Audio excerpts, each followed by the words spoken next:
Tahun 1987 saya memimpin salah satu SMA favorit di Jakarta. Namanya SMA Pusaka Nusantara dengan jumlah murid sekitar 2000-an anak.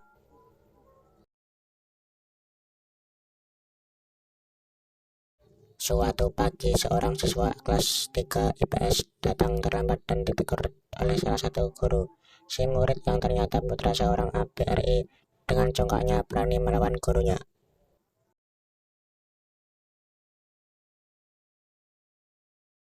Sehingga terjadi keributan kecil antara guru dan murid. Ketika saya datang dan menegurnya, murid itu belum juga menyadari kesalahannya, padahal siswa-siswa di SMA yang saya pimpin tidak berani pada saya. Melihat kesombongannya, secara refleks pecat yang selalu saya bawa, saya tamparkan ke wajahnya. Spontan si anak memalingkan wajahnya. Saya pikir dia merasa malu dan insaf.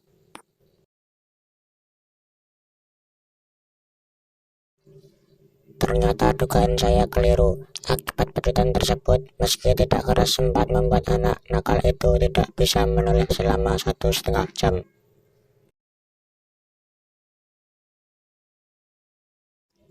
Karuan saja melihat anaknya tidak bisa menoleh, orang tuanya tidak terima dan menemui saya di sekolah. Dengan disaksikan satpam ke sekolah dan para guru, kami jelaskan duduk persoalannya.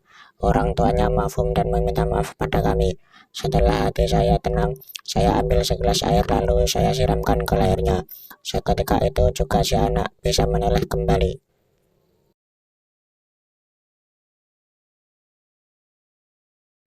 Sejak kejadian itu, saya semakin disegani oleh murid-murid saya, bahkan para preman yang biasanya mangkal di sekitar sekolah. Jika melihat saya langsung lari. Sekolah saya menjadi aman dan bersih dari preman.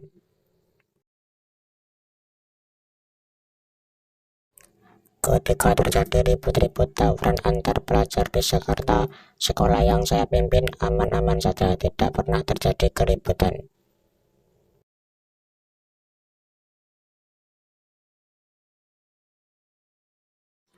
Kepada para siswa, saya juga menyiarkan selawat wahidiyah, khususnya kepada mereka yang sering datang terlambat.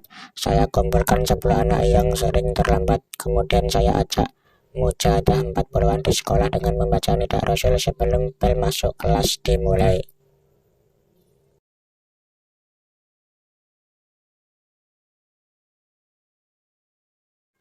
Alhamdulillah, dari 10 anak akhirnya berkembang menjadi 20 anak. Perubahan perilaku dari mereka pun mulai terlihat. Yang semula nakal menjadi baik. Sebelumnya biasa datang terlambat, setelah mengikuti mujahadah 40-an tidak pernah lagi datang terlambat.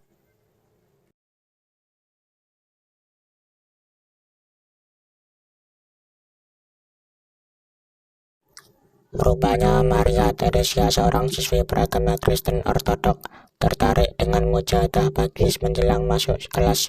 Setelah mengetahui perubahan moral teman-temannya, dia pun menyatakan keinginannya untuk bergabung.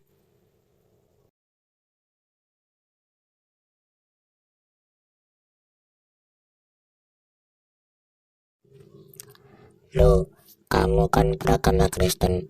Tanya saya menyelidiki kesungguhan hatinya. Apakah orang Kristen tidak boleh mengikuti kegiatan pagi yang Bapak pimpin? Protesnya. Oh, tentu saja boleh. Maria Teresia pun ikut dengan aktif mujahadah 40 hari dengan membaca nidah ya Sayyidi ya Rasulullah setiap pagi.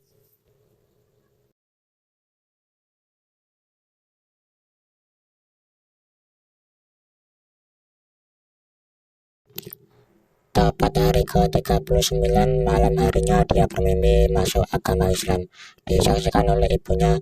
Di malam yang sama, ibunya juga bermimpi menyaksikan anaknya yang sedang berikrar masuk agama Islam.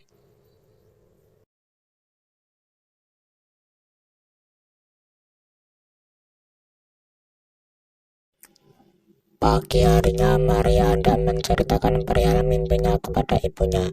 Secara kebetulan, ibunya juga hendak menemui anaknya di kamar dan akan menceritakan mimpinya semalam.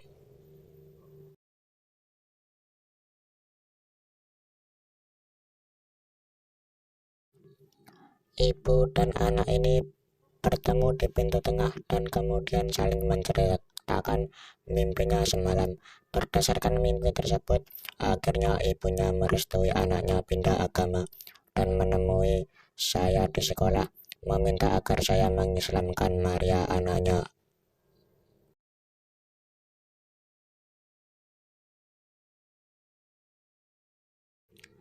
Tapi sebelumnya, saya memberitahukan dulu kepada guru agama Kristen yang ada di sekolah tentang rencana Maria hijrah ke Islam agar tidak ada prasangka kalau saya memaksa Maria pindah agama.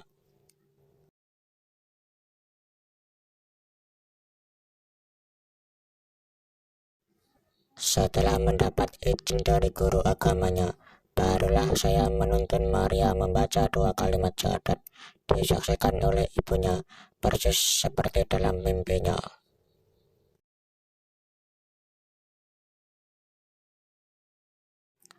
Ibunya Maria Teresia sebenarnya juga tertarik pada agama Islam.